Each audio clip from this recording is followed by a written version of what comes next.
आज मी वडा चटणी सांबर बनवणार आहे। त्यासाठी इथे मी सगळ्यात आधी 2 वाटी उडद डाळ घेतलेली आहे। ती स्वच्छ धुवून घ्यायची आहे।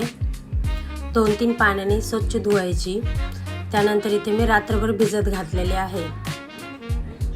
तर आता याची आपल्याला पेस्ट करून घ्यायची आहे। तर याची एकदम बारीक पेस्ट करून घ्यायची।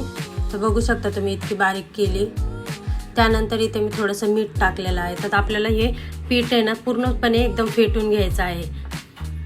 आता फेटून झालेलं आहे। तर ते कसं कळणार आपल्याला बघायचं, थोडंसं पाण्यामध्ये आपल्याला पीठ टाकून बघायचं। ते वरती तरंगलं की म्हणजे आपलं पीठ एकदम परफेक्ट फेटलेलं आहे। तर इथे मी सगळ्यात आधी इथे मी कढईमध्ये तेल गरम करायला ठेवलेलं होतं।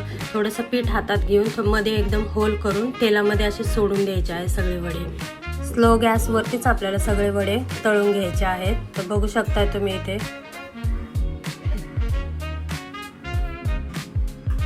गोल्डन झाले की झाले म्हणजे आपले वडे तयार। तर त्यानंतर इथे मी सांबारसाठी डायरेक्ट मी कुकरलाच सांबार बनवणार आहे। तर कुकरमध्ये 1 पळी तेल घातलेलं आहे। त्यानंतर इथे मोहरी, जिरं, कढीपत्ता आणि थोडीशी अद्रक लसूणची पेस्ट हे टाकून मिक्स केलेला आहे। त्यानंतर इथे सांबार मसाला, मिरची पावडर, हळद आणि मीठ ती पण तेलामध्ये टाकून मिक्स केलेले आहे। तर इथे तुरीची डाळ मी धुवून घेतलेली ती पण टाकून आपल्याला मिक्स करायची आहे। त्यानंतर थोडासा गूळ पण टाकलेला आहे आणि मी चिंच आधीच भिजत घातलेले आहे। त्याचं पाणी पण याच्यामध्ये टाकून मिक्स करून घ्यायचे आहे। तर आपलं सांबार तयार झालेलं आहे।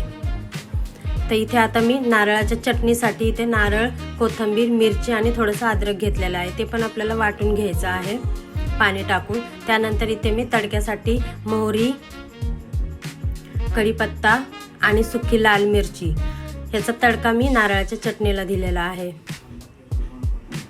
तर आता आपली जेवढी पातळ हवी तेवढी तुम्ही पातळ ठेवू शकता चटणी। त्यानंतर इथे मी तिखट एक चटणी बनवत आहे। ती पण खूप छान लागते। त्याच्यासाठी मी ते तेलामध्ये राई, कढीपत्ता आणि थोडीशी चणा डाळ आणि थोडीशी उडद डाळ या डाळी टाकून मी थोड्या परतून घेतल्यात। हलक्याशा ब्राऊन करून घ्यायच्या आहेत। त्यानंतर इथे मी कांदा आणि 1 टोमॅटो आणि सुकी लाल मिरची हे पण घेऊन त्या तेलामध्ये टाकून आपल्याला परतून घ्यायचं आहे। खूप जास्त ब्राऊन नाही करायचं, हलकंसं नरम झालं की आपल्याला याची पेस्ट करून घ्यायची आहे। तर बघू शकता इथे मी थोडंसंच परतलेलं आहे। त्यानंतर थोडं मीठ पण टाकते। तर आता याची आपल्याला पेस्ट करून घ्यायची म्हणजे चटणी। तर अशी झालेली आहे आपली प्लेट।